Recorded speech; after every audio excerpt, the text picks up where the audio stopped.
Welcome to On Defense and Security, a podcast that examines domestic and international defense and military affairs.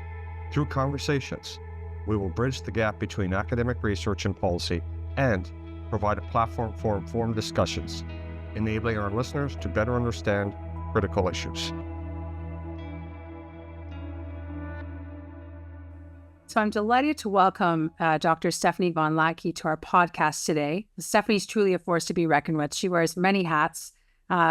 We could just dedicate an entire podcast to all of her achievements. But just to give you a glimpse, she's full professor in the Department of Political Studies at Queen's University, where she works on topics like military cooperation, NATO alliances, and gender dynamics in the armed forces. She also focuses on women, peace, and security. And on top of that, she's Canada Research Chair Tier 2, specializing in gender security and the armed forces. Stephanie's taken on many roles, including being Pierre Elliott Trudeau Foundation Fellow and former director here at CIDP. Her teaching and research have taken her around the globe, and she's published extensively in academic journals, made many media appearances, and has 2 books with Oxford University Press, as well as several edited volumes. She's received many grants and research awards. And she also founded Women in International Security Canada, which is a nonprofit NGO that champions women's leadership in international peace and security. And if that wasn't enough, she's also honorary colonel of the Princess of Wales' own regiment here in Kingston. So Stéfanie, welcome. It's absolutely wonderful to have you here today. We have lots to discuss, and we're glad you could take some time out of your busy schedule to chat. Thank you, Catherine. I'm so happy that you have joined the CIDP and that you're providing this leadership. And thanks for hosting this podcast today. Thanks, Stéfanie. It means a lot. Why don't we just dive right in? So as I understand, you were on the ground in Washington this summer during the NATO Washington Summit, which of course marked its 75th anniversary. What was that like? Yes, it was really interesting because it was quite barricaded. The security was high, as can be expected, and it wasn't quite the celebratory mood I expected. Yes, it was the 75th anniversary, but because there's a U.S. election, because there's the war in Ukraine, those serious matters tend to overshadow the celebratory mood. But what I was able to glean from talking to other experts coming from other countries is that really there's a lot of talk about Trump-proofing the alliance, and that persistent focus on the 2% just won't go away. So you will have seen from the media coverage and also from the opinion pieces, it's just a single-minded obsession, it seems. I was hoping we could get that today, but that sounds interesting for sure. I feel like the Washington Summit would have been a good opportunity, and perhaps it was, for NATO to, I guess you could say, reaffirm or redefine some of its shared goals in light of some of the recent geopolitical changes that you've just alluded to. Perhaps topics of discussion were things like, strengthening collective defense, addressing some of these new challenges, cyber threats, climate change, maybe even highlighting NATO member states' commitment to upholding democracy, perhaps. I don't know. Did these conversations happen, or were there any kinds of new outcomes or initiatives that emerged from the summit? Yes, all of those things, Catherine.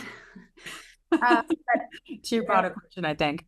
One thing that I'll mention is that this year in particular, you could see that there was a really well-coordinated message across member states. So this isn't the first time I get to go to the summit sideshow. The Public Diplomacy Division of NATO organizes a public diplomacy forum, and that's where experts from different NATO countries and partner countries tend to gather, and there's different events on stage. A lot of foreign ministers, defense ministers, sometimes heads of state and government come through.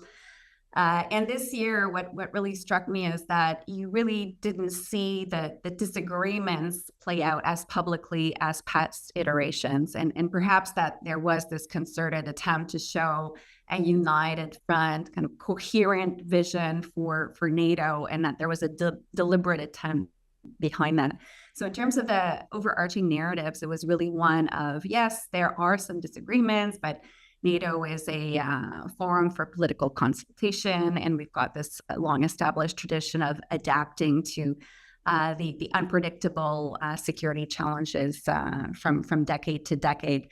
So I'll say that. But that being said, I think that what stood out for me is the extent to which the challenge posed by China was emphasized. So NATO has been fairly unequivocal in its stance towards Russia. We can get back to that in a little bit, but got more precise in terms of how China fits into NATO's global vision. And of course, you consistently see this tension within NATO debates about NATO sticking to its traditional kind of area, the transatlantic space, and of course the out-of-area operations constitute an extension of that, and how NATO defines its security interests and its perceptions of threat. But China more and more had been identified as a major security challenge for the alliance that was enshrined in the latest iteration of the strategic concept. But at this summit, NATO member states really articulated why this is of such concern to the member states, and that's in the role that China plays to sustain the war effort of Russia in Ukraine. So by having this special relationship, China is making that war longer, and that's exactly why NATO is now pointing the finger as China as being, a particularly acute challenge for the alliance. So that was stated with a bit more precision than it had in the past. So, strategic competition is always a theme, but here there were specific actions that were identified as being problematic. The other thing that I'll mention is maybe there was a broader variety of topics also that came to the fore. And I know that we will be talking about women, peace, and security in particular, but I do notice this trend towards broadening the types of security issues that NATO is willing to discuss on this stage and at the summits. So you'll see from the summit declaration, which is the main document to emerge after the summit concludes, or rather on the last day of the summit, and which states all of the priorities of the alliance for that year. You notice that there is an increasingly long list of issues. The declaration itself isn't all that long by historical standard, but just the breadth of issues covered is just getting longer and longer, and that's the trend that we're seeing over time. Luckily, some of these issues are issues where Canada has some expertise or particular leadership to lend. So climate security is one of them. So one thing to expect in the next months and years is how Canada is going to develop a program around its Center of Excellence for Climate and Security, which is based out of Montreal. And of course, again, turning to women, peace, and security, this is one area that Canada tends to champion quite a bit and be leading the discussion, if not contributing actively. I will maybe also talk about some, one aspect that I referred to earlier, which was, how to kind of Trump-proof NATO. So we saw a lot of opinion pieces or analytical pieces on that ahead of the NATO summit, and certainly after, around the first presidential debate. It's no secret that Trump has had some harsh words when it comes to the alliance being obsolete. Now, during the first the first few months after Trump was elected, there was a lot of speculation as to what that would mean for the alliance. And there was this attempt to right away cultivate greater awareness of what the alliance brings to U.S. and global security, to bring Trump to Brussels and do a bit of a charm offensive. We're not going to look in our crystal ball and try to predict the outcome of the next presidential election in the U.S. But I think that if Trump gets elected, it's worse news for NATO. I think that we're really looking at undermining the confidence that allies have in the organization, and we're looking at a potential withdrawal of the United States from NATO with a Trump presidency. So in that context, what can allies do? So those discussions were more on the margins rather than on the main stage, or the focus of the main decisions that the allies were making. But when you look at this plan for NATO to take over the coordination of military contributions that member states are making to Ukraine, rather than having the United States oversee these contributions, you're seeing tangible strategies to try to have NATO as the focal point, and the U.S. maybe less in a position of preeminence should it decide to lessen its involvement on that front in the near to medium term. So I just wanted to flag that because to me, that's one of the most significant potential developments we're likely to see in the next 6 to 12 months. But of course, that all depends on the outcome of what happens in November. All eyes are on Washington right now, I think. And I'm really glad you brought this up about, during the Washington Summit, I don't think, I was pretty shocked to hear the words from Speaker of the House, Mike Johnson. I think a lot of people heard this when he didn't hold back criticizing Canada, saying, quote, Canada's been riding on America's coattails, unquote. I think he even called Canada's defense spending in NATO shameful. I mean, this definitely echoes some of those pretty damaging statements that former President Trump has made, as you said, right after he took office. I think, did he not even threaten to slap tariffs on member states that didn't pay their share? Wouldn't come to people at different states' age should they be invaded by adversarial states. I mean, it doesn't sound like this kind of divisive talk doesn't sound like what NATO would need right now. And like you said, with the upcoming U.S. presidential election, whether we see a Harris or Trump administration, that could really shape the future of NATO, right? So how might this impact Canada in particular? I mean, these kinds of statements were pretty clear. But what might things look like in November if Trump does win the election for Canada and NATO?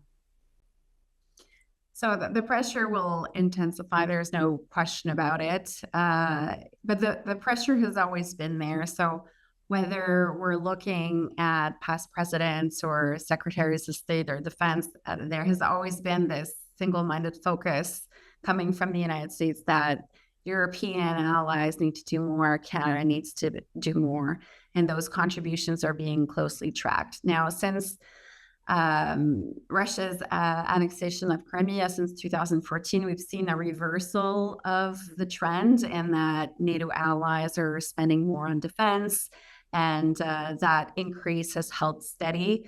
Now, Trump likes to take credit for that increase, although he came to office a bit later. And then, of course, after 2022, you do see, again, this renewed momentum when it comes to European allies' defense spending, and Canada keeping pace with an increase in defense spending in absolute terms. I think what's important to remember in 2024 with this summit is that it was the deadline, the stated deadline for that famous 2% goal. So it was back in 2014 that allies agreed to that spending target, and they gave each other 10 years to accomplish it. Now it's clear 10 years after that not all NATO member states are meeting this goal, but most allies at least had a plan to get there ahead of showing up to this anniversary summit in Washington.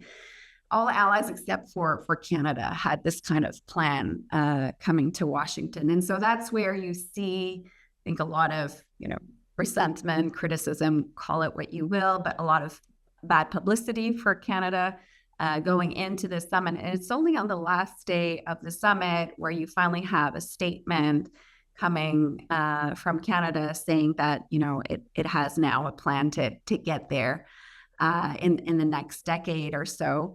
And that's primarily by buying submarines. So as a Canadian observer, I have to wonder, since the defense policy update came several months ago, and the statement from the last day of the summit from the Prime Minister didn't really reveal anything new other than confirming some of the more exploratory contributions that were promised in the defense policy update. Why couldn't a statement have been put out earlier, pre-summit, first day of the summit. But by waiting until the last day, Canada was exposed to a lot of unnecessary criticism, which I think could have been circumvented with perhaps a different approach to communicating what that plan might be. So standing on the margins or on the sidelines, that I was kind of scratching my head, wondering, why Canada had missed that window to be very clear, coming out with a detailed plan, like many of its allies, like most of its allies, with a specific timeline and kind of a roadmap to get there. So that's a big question mark in my mind. And then, we can argue endlessly about the merits of the 2% figure. And there's lots of other metrics and defense capability targets that NATO tracks also with individual allies. So, each member state is closely monitored when it comes to what contributions it can make to NATO and NATO activities and operations. So Canada should know exactly where it stands on that front, and those exercises are regularly updated. But why the 2% is important is for kind of the political and symbolic value. It's something that all member states agreed to do. So when it comes to perceptions of whether or not you are a reliable ally, your word goes a long way. And so if you're going to make these publicly stated commitments by certain deadlines, you at least have to be accountable for them.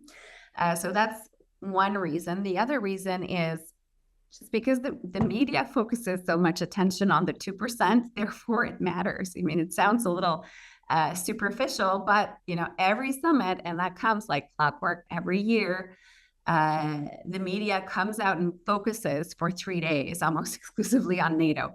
And the 2% comes up over and over again. So in terms of Canada's role in NATO, this question is going to be the focus of media attention, of sustained media attention for half a week. And so you have to be ready for that. And because there's so much media attention on it, it is, by default, important. So when you're trying to make the case to Canadians that, this alliance is important, then you've got this record of underspending, underinvestment, and falling short on promises. And that sends a particular message once a year around the summit. That being said, the spending is important for the reasons I mentioned, but in terms of true contributions to NATO, I think they're best measured in different ways. So I think it's more important to show what you are doing with your defense capabilities in support of common NATO goals, as opposed to just spending on defense. And we see this. There are lots of member states who are reaching that 2% target, but are contributing almost nothing to NATO operations or activities. So we have to also be nuanced in our assessment of what that 2% figure really means in practice.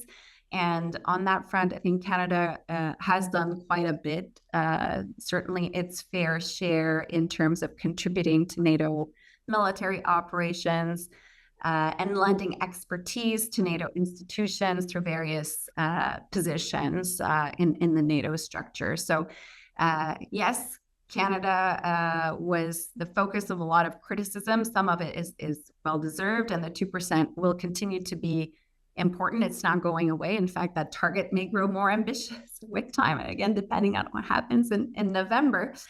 But always important to nuance these discussions with a more fulsome appraisal of what member allies do, not just what they spend on, and see how that ultimately, directly or indirectly, supports NATO's core goals. Really interesting. So it's more than just budget numbers, right? So we know this year Canada is on track to hit, I think, 1.37%, and not the 2% GDP on defense for NATO, but something like 20 other member states or so will. But like you said, it's more than that. It's also about meaningful contributions, contributions to military operations like Operation Reassurance, right, in Latvia. Canada's largest overseas mission right now, it's nearly 1,900, 2,000 troops, I think, in Latvia. focused on deterrence, on defense, on strengthening NATO's eastern flank. So Canada is doing a lot, right? In terms of just beyond budget, beyond financial contribution. Like you said, it's there's more going on, I think. But looking at just generally, so since Russia invaded Ukraine in 2022, we've seen some big changes. For example, Sweden just joined NATO a few months ago as the alliance's 32nd member. Finland joined last year. We have Bosnia and Herzegovina looking to join as well. And of course, Ukraine and Georgia, 2 former Soviet satellite states. That's definitely got to make Putin nervous, right? And Putin would love nothing more to see NATO fall apart at the seams and for this internal, for the NATO member states to disagree fundamentally and for the alliance to kind of come apart.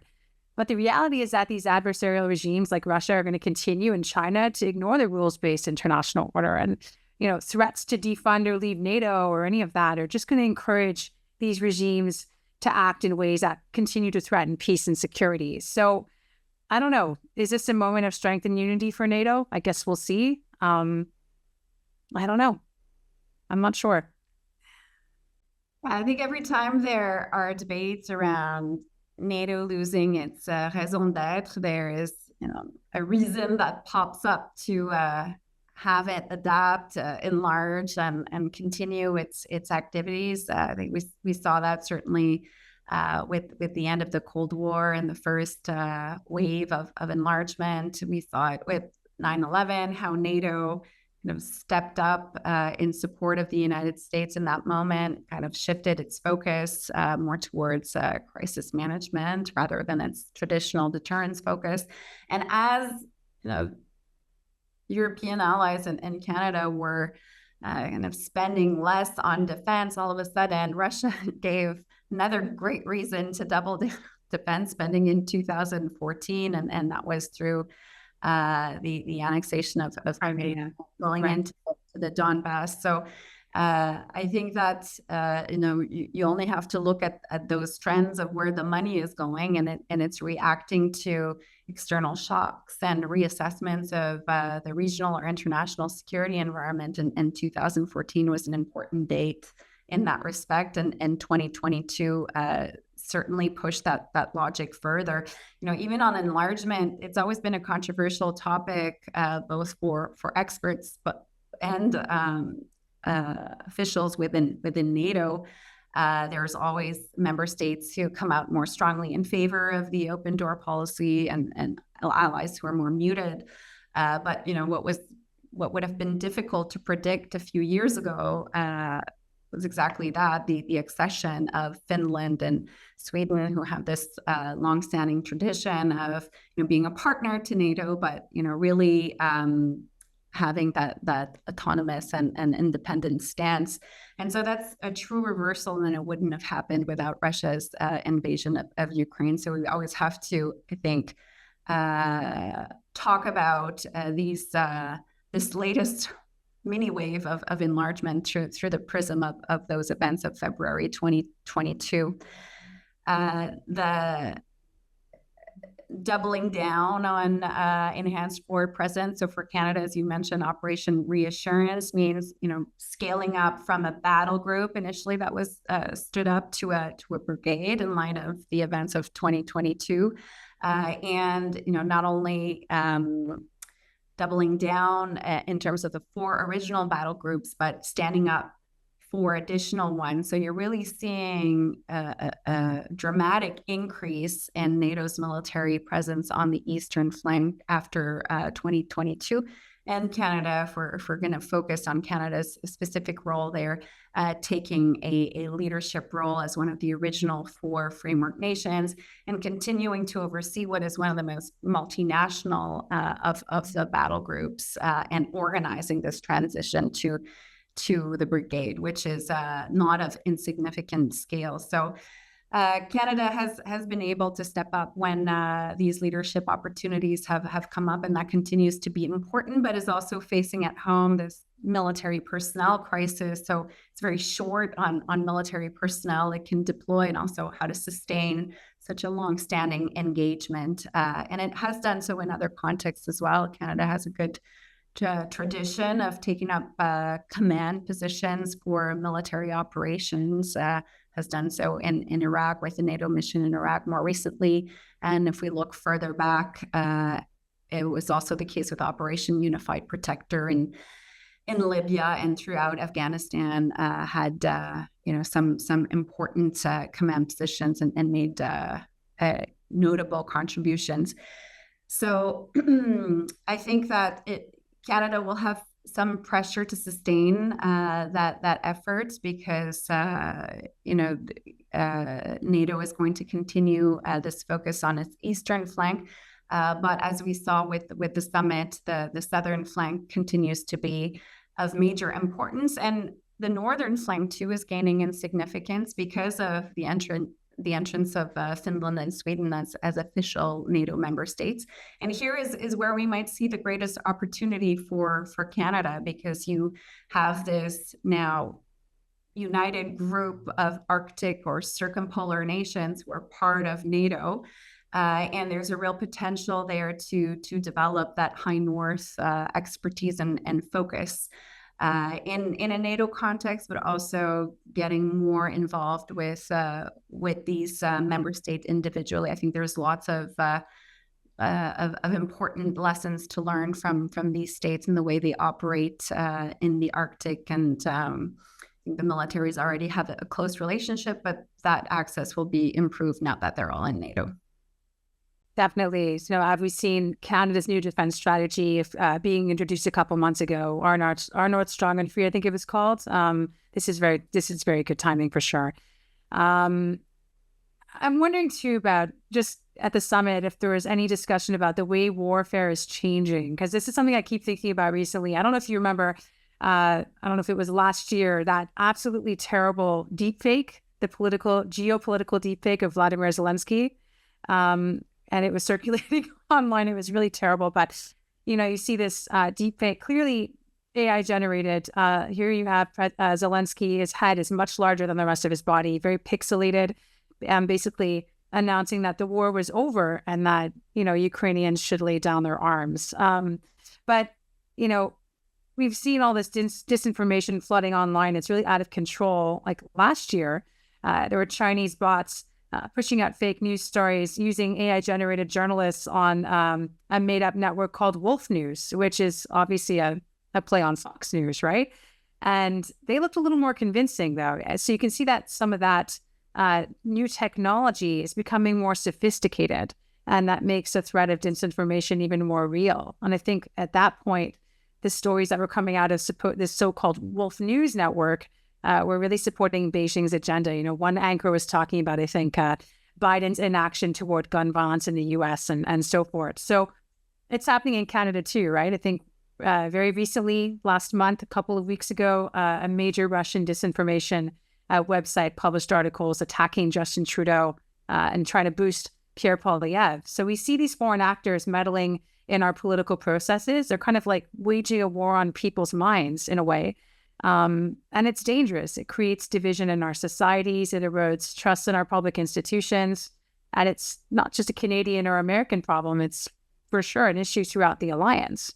And if we pair that, I think, with the fact that war is changing, becoming more hybrid, more indirect, operating in that very tricky gray zone, these new technologies that make the spread of disinformation possible, AI and eventually, I guess, quantum computing. I know very little about this, I have to admit. This changes, the way that different actors, sometimes hostile actors, can, sow discord in otherwise peaceful societies. So I'm wondering if that's on NATO's radar at all, the changing nature of war, new technologies, and how this poses a pretty grave threat to security and peace. Yeah, Katherine, you've summarized this so well. I think that's the perfect primer to why this is significant for Canada, why this is significant for NATO. Hybrid warfare has been a major focus for NATO, of course, with Russia in line. But, as you've said, China is in the rear view mirror as well. The response from individual member states and from NATO as an alliance has been to focus a bit more on multi-domain operations. So that's going above and beyond the traditional domains of operations to include cyber and information as separate but connected military domains. In Canada, we seem to have called it pan-domain. So Right. same but different.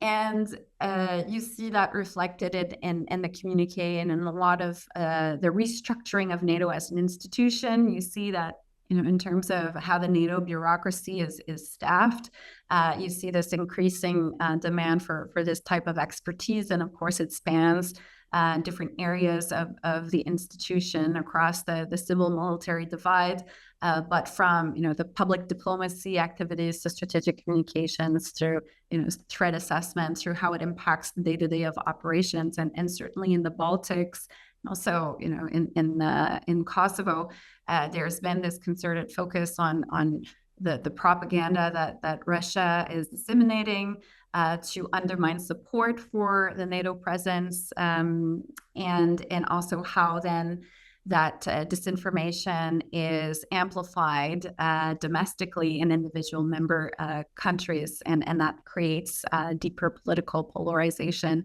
So definitely something that NATO is seized with, but maybe I'll use this as an opportunity to also showcase one of the major deliverables of this year's summit, and that was the new policy on women, peace, and security. And here NATO coined a term, technology-facilitated gender-based violence. And this is to showcase the way disinformation is gendered, the way that women and gender minorities tend to be disproportionately targeted by these disinformation efforts, and that this is having, I think, a very concerning, chilling effect on women's willingness to participate in public life.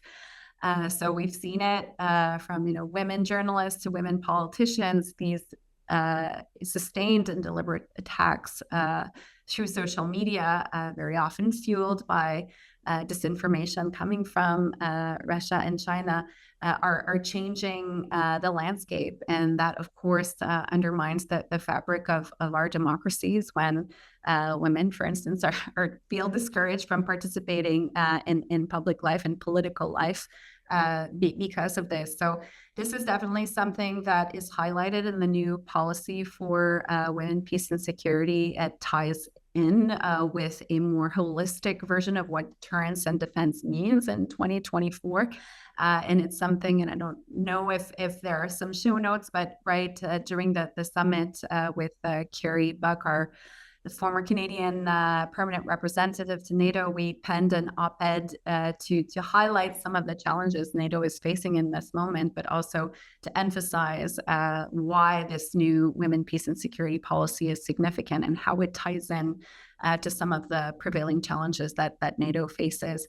So I think that you're right in terms of pointing that out as a major strategic priority and challenge.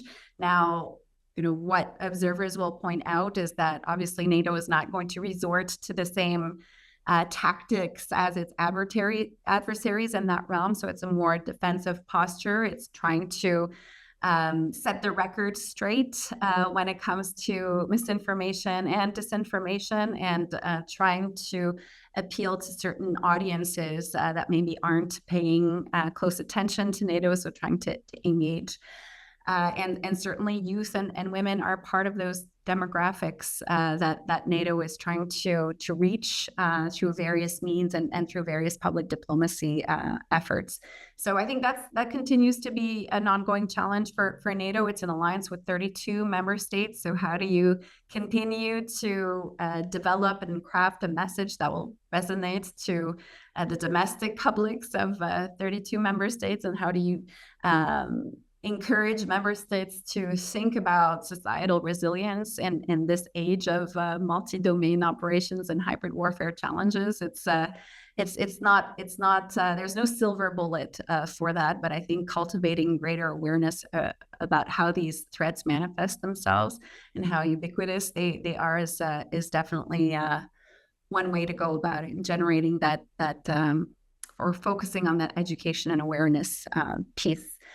So I know that the CIDP has been publishing a few policy briefs on this particular topic, and I know that Queen's University students have been particularly interested in that research topic. So I look forward to seeing more analysis on that as well, coming out of Canada and coming out of universities. I suppose, speaking with one of your research assistants recently, who was telling me about some of the exciting work you're doing, particularly female engagement teams deployed by the U.S. and Afghanistan during the war as counterintelligence strategy. I thought that was utterly fascinating. And as I understand it, you're now working one of your many projects on international iterations of female engagement teams in places like Norway and Jordan. That's really interesting. Tell us more about these exciting projects. I think what's very exciting about this is that, well, I think you're doing two things. You're mentoring a new generation of students to work on these groundbreaking areas that are often overlooked, critical areas, and you're bringing women's experiences to the forefront. You're giving them the recognition they deserve. So, yeah, tell us more. Oh, we have the best students at Queen, so I'll start there.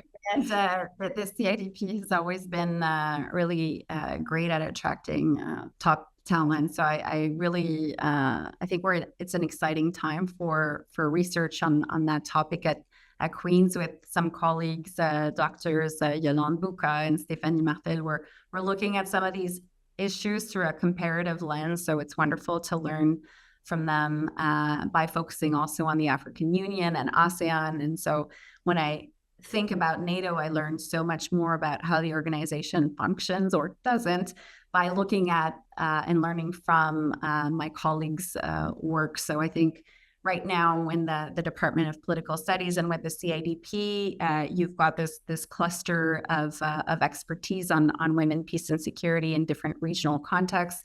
You have Dr. Buca, who has just launched the research network on women, peace, and security at the CIDP. So it's no surprise there that we've got some undergraduate, graduate students, and postdoctoral fellows, coming to Queen's to focus on these issues as well. And so, going back to the project that you just mentioned, it is quite interesting to see how this concept of the female or sometimes mixed engagement team manifests itself across different regions. And to me, it's stemming from one of the most important realization, I think, that we need to remind ourselves of when we're studying women, peace, and security, is that gender equality leads to more sustainable and prosperous outcomes. So if we want more security, more stability in the world, and more prosperity for people, gender equality is one of those really important indicators to focus on. Countries who fail women fail.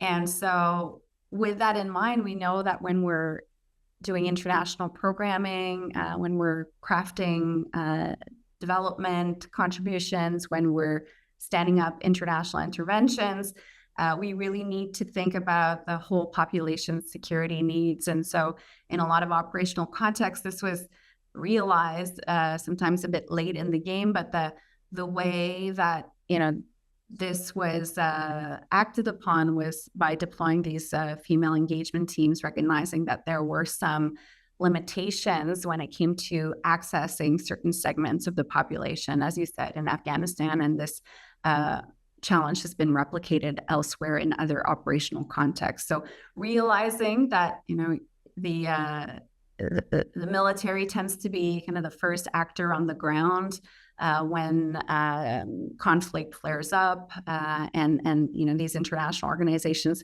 stand up these missions, but women tend to be underrepresented, and if they are underrepresented in that intervening force, chances are those interactions with local women, local children will be curtailed. Now, we have to be really careful in terms of how we design those responses. There are a lot of unintended consequences that come along with doing a gender-based analysis of a military operations, and lots of tensions that come with applying a feminist lens to traditional military operations, but those tensions are certainly fascinating to me, and that's why I'm looking comparatively at how female engagement teams have been stood up in the United States and Norway and Jordan, and there's lots more fascinating examples. I can't do them all justice, but that's definitely going to be my focus for the next 5 years. I look forward to hearing more about this. It reminds me of something I came across in my research a while ago, looking at Allied military occupation in Germany after the Second World War.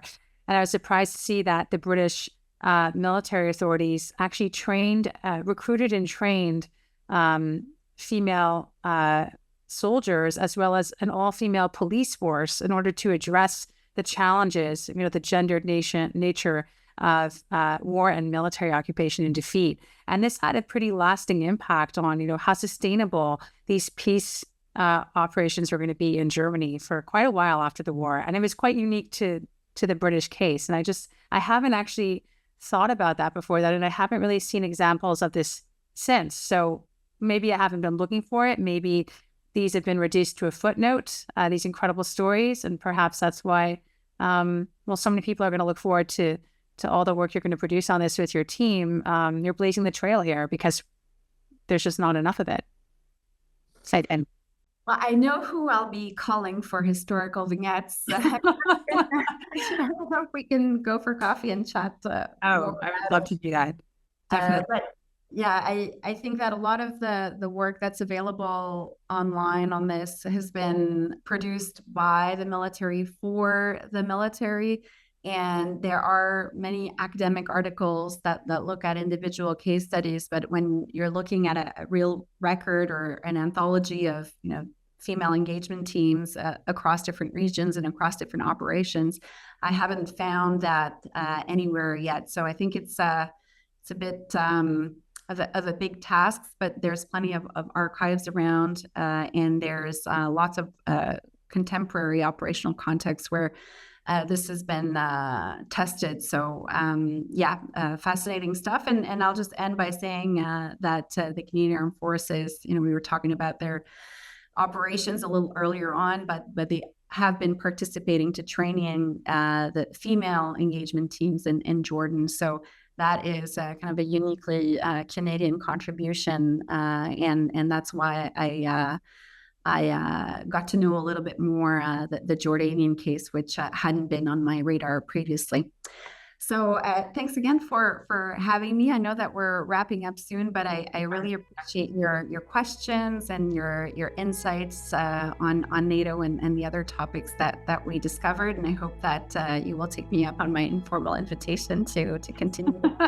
We need to do this again soon. And please, we'd love to have you back on the podcast at any time as your research continues to evolve. But thanks so much for carving time out of your busy schedule today to drop by, Stéfanie. This has been a fantastic conversation. My pleasure, and talk to you soon.